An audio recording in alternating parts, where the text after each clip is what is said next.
What's good, everyone? Welcome back to a Beta Bay football edition of Goal Sided. Shout out to our co-producer, Nick Thompson, over at Red Roots Films. If you guys have any podcast work, any video work that you guys need produced or done, hit him up, send him a DM on Instagram. We got another jam-packed agenda for you guys. The Quakes went over to Toronto and got a really solid point, but the big note out of all of that are the injuries that are piling up for them. We'll talk about whether they can really keep this up with a thin lineup. Bay FC went down to San Diego and got a huge surprise victory. Surprised me for sure.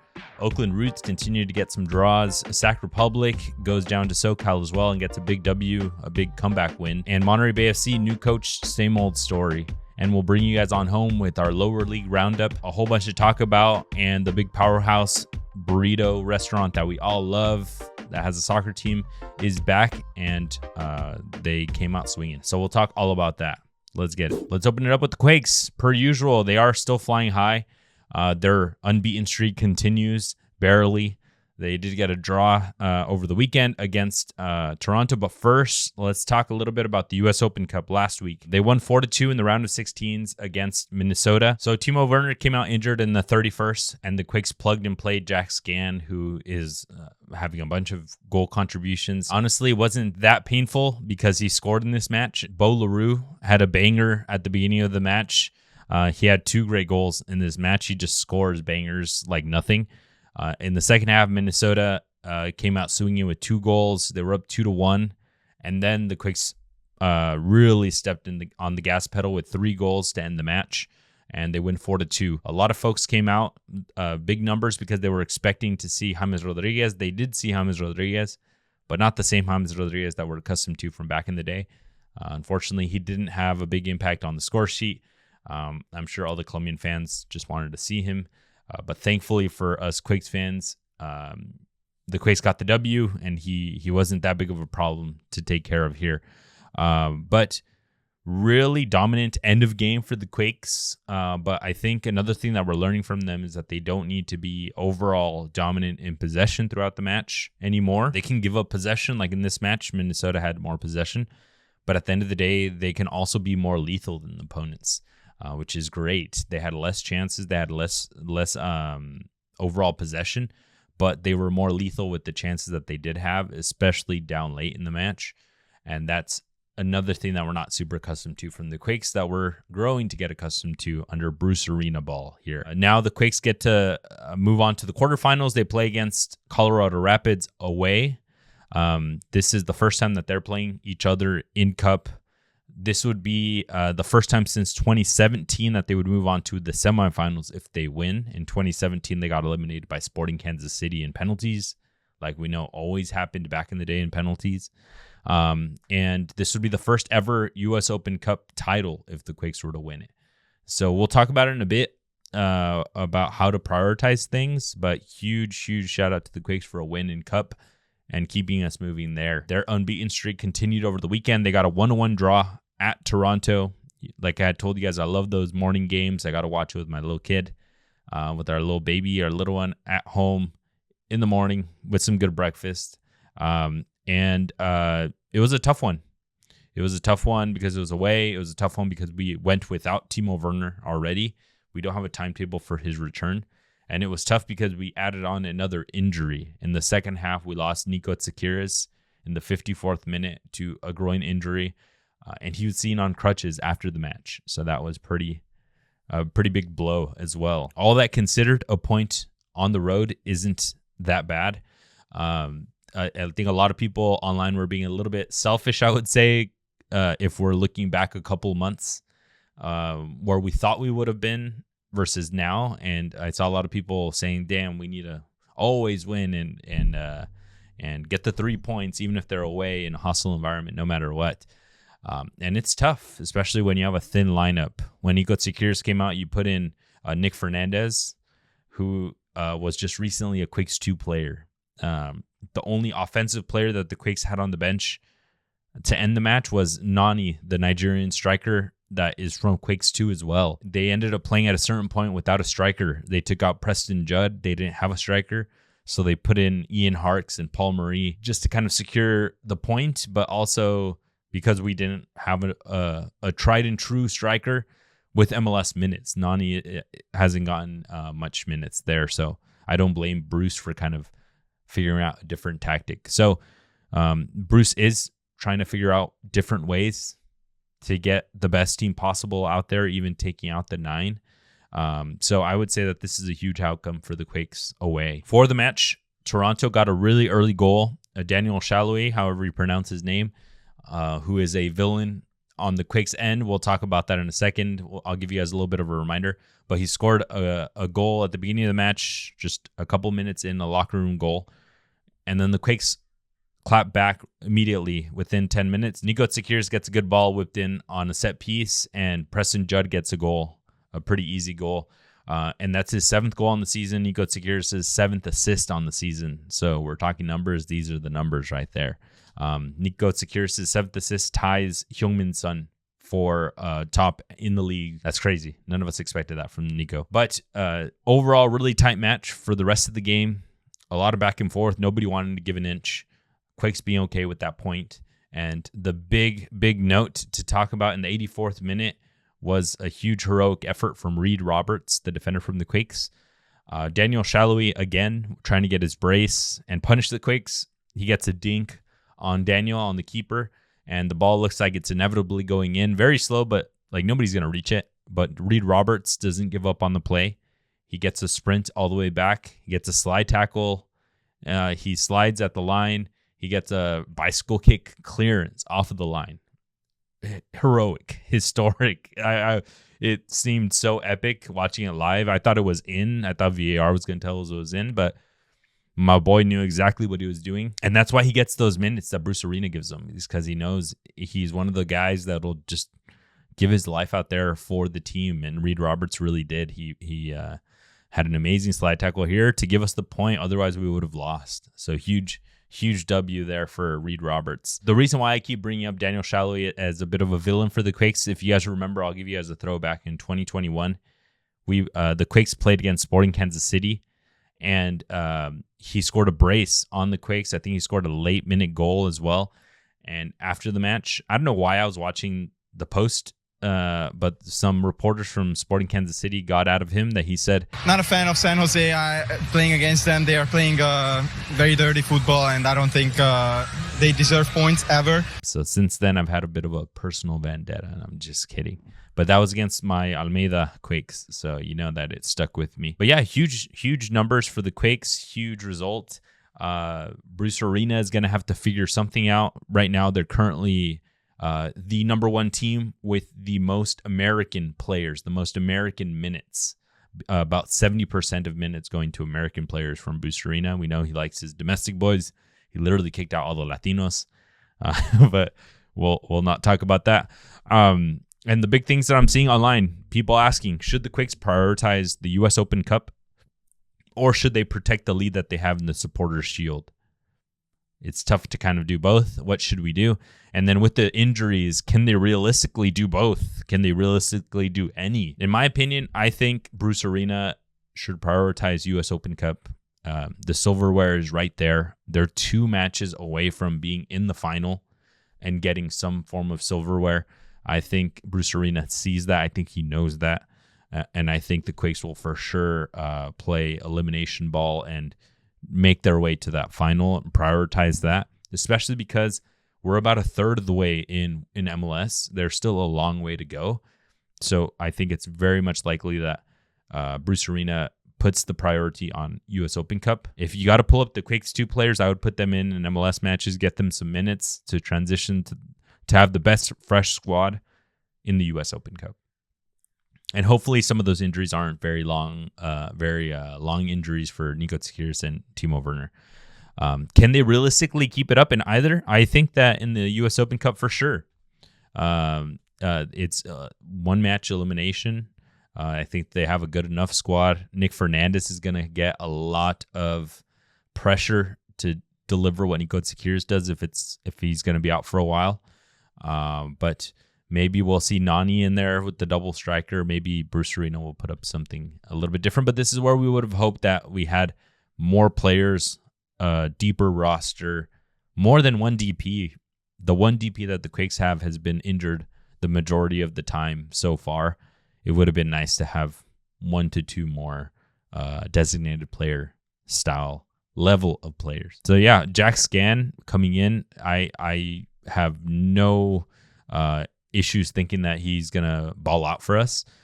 Paul Marie having good minutes off of the bench. He's gonna have to get even more minutes now. They're gonna be tough minutes. At a certain point, can we get exposed in Cup? Yeah, Colorado's a good squad, but I still think the Quakes can do it. But if we prioritize that, I could see the Quakes moving down to 3 to 4 to 5. Hopefully not at a playoff range in MLS. It's just going to be a bit of a tough go with a thin roster. All right, let's move on to Bay FC. Bay FC went down to San Diego, and they had a historic win. Historic because it was the first time that they won in San Diego, but also historic for the season because they were struggling a bit, and I think a lot of us didn't expect them to win in San Diego. I called it out as a game to watch, but shout out to them for the huge victory. They got a really, really early goal here in the 5th minute. Racheal Kundananji, who we called out last episode, she got a bit of a through ball on a lucky touch. She made it a through ball by just outpacing the entire back line, getting a breakaway and getting a nutmeg on the goalkeeper. So kudos to her. What an amazing goal. She was definitely needed, as we could all tell here. And then from there, it really, really became just holding on, trying to keep that goal lead and to take those 3 points home. Jordan Silkowitz in the 70th minute gets a penalty save. Huge for this victory, really putting the team on her back to get the 3 points. Over the last 2 matches, she's had 20 total saves. So, I mean, are we talking MVP numbers here from a goalkeeper? Let's go. She just passed 100 career NWSL saves. Talking about the rest of the match, just Bay FC looked overall way better than the past week. And I subscribe to the idea that 1 to 2 players can realistically make the difference in certain areas. Anu Denton, the left back that they put in this week, really helped solidify the entire back line. She had an amazing match, the ex-Arsenal, ex-West Ham player. So huge shout out to her, really helping solidify the entire team. The center back, the Argentine center back, Cognetti, something along those lines. She got a penalty. She's the one that got the penalty that ended up being saved by Silkowitz. But overall, I think that back line just came out with like different assignments from Emma Coates to really lock down. The big thing being don't give up a goal. And thankfully, they were able to do that. They did just that. Let's move on to Oakland Roots. Oakland Roots got a 2-2 draw over the weekend. Another draw. This team just keeps getting draws, but they have great quality. I think they just need to make it happen with a win every once in a while. Come on, you guys. They have Peter Wilson, who scored one of the goals. He has 4 goals on the season, and he's really close to tying. He's about 9 goals away from tying the club record of total goals. So hopefully they get some historic feats this season. Sacramento Republic played over the weekend. They got a 3-2 win down south in LA, a huge victory against Orange County SC. This one was a bit of a heart stopper. Sacramento was down 2 times in the match, each time clapping back and getting a tying goal. Kyle Edwards, ex-Quake, got one of the goals. And in the 93rd minute, I need you guys to check out this highlight. Orange County has a ball towards their back line. They're trying to come out touching. There's a ball where they get stuck in, and Sacramento Republic player gets stuck in. It looks like almost like a foul. The play looks kind of dead. It gets a little bit awkward. No ref whistle or anything, but it kind of looks like the game stops. The ball gets to the center back from Sac Republic, and he just looks at it awkwardly, and he ends up grabbing it with his hands and getting a penalty kick marked against him. It's hilarious. You guys need to check it out. This is what happens in my nightmares, and I end up waking up in the middle of the night because I'm like, holy crap, can that really happen? Like, I thought the line was right here, and I grabbed the ball for a throw-in, but no, this actually happened in a real match. You guys need to check it out. That penalty kick was missed by Michael Benitez, but he ended up getting a rebound goal off of it, which gave Sacramento Republic the 3 points to bring home. So let's go, big win. Monterey Bay FC isn't getting a big win. The other 2 teams seem to be caring for the Bay Area in USL. Monterey Bay has a new coach now. They have Alex Cavello, but they still got a bad result here. They lost 2-1 against Tulsa at home on Star Wars night. Come on, you guys. Cardinale still showed up. They had over 3,000 fans again. Monterey Bay FC started the game off great. In the first half, they were up 1-0. They look good. They look vertical. Alex Cavello coming from The director of methodology role at the Quakes seemed to be bringing some of those new methods to Monterey Bay. But something ended up happening here in the second half because it was a completely different team. Maybe they just run out of those ideas. The other team figures it out, or the real quality honestly shows. Because in the second half, Monterey Bay FC had 0 shots on target. Tulsa completely dominated them in the second half. They got a penalty kick goal, and then the second goal was a bit of a little struggler, just like kind of rebounds in the box, ended up falling all the way into goal. So a bit of a tough go there for Monterey, but they completely gave up in the second half. Elijah Paul again with a goal in the 25th minute, 3 matches in a row with a goal. And ultimately, Monterey Bay FC in the second half, nothing really to talk about. Alex Cavello did come out in the post-match and said that what we saw in the first half is what we ultimately was part of the game plan and what he wants to see long-term. That's going to be part of his homework. How do we make that 45 minutes be a 90 minutes, be a whole season? So some big homework there for the team. A lot of questions folks were asking on Instagram. Is he the right person? Is Alex Cavello the right person to turn this team around? He had a short stint as an interim coach here at the Quakes. They ended up last place. He didn't put them into last place. He also didn't help them get out of last place. I don't really have too much to say as far as like rating his interim role because he didn't build the squad. He didn't have time. He didn't do anything. Here he didn't build the squad. But it seems like they're going to give him a good amount of time to figure things out. I think that's what he needs, a project. And if he has that time and the resources, maybe we can see him cook with Monterey Bay. I think ultimately, if he doesn't quickly, they'll probably just treat him like an interim and get rid of him and then hire somebody bigger named. Maybe that's what Monterey does need. Jordan Stewart, the ex-coach, he had a lot of playing experience in Leicester in the Premier League with the Quakes. Not too much coaching experience. Maybe they need somebody like they had with Frankie Allop before. Let's bring it to the lower leagues. Let's do our lower league roundup. USL League 2 kicked off over the weekend. Like we said, your favorite burrito restaurant came swinging this weekend, and we'll get into our games to watch as well. So in USL League 2, we had one match, and it was here in the Bay. SF City FC, they won 3-0 dominant win over San Juan SC here at Quezar Stadium. It looked like it was popping. The new jerseys, SF City FC, I'm loving them. If y'all want to gift me one, let me know. We're down for it. But yeah, what a way to start the season for SF City. I think they come to Almada next here in San Jose, in my backyard. Moving on to NPSL, we got the return of El Farolito, of the big dogs, and they came out in a big way. They played Real San Jose. They won 12-0. Huge showing at the NPSL level. I think they really wanted to really put their foot down and say, we're coming back for another great season.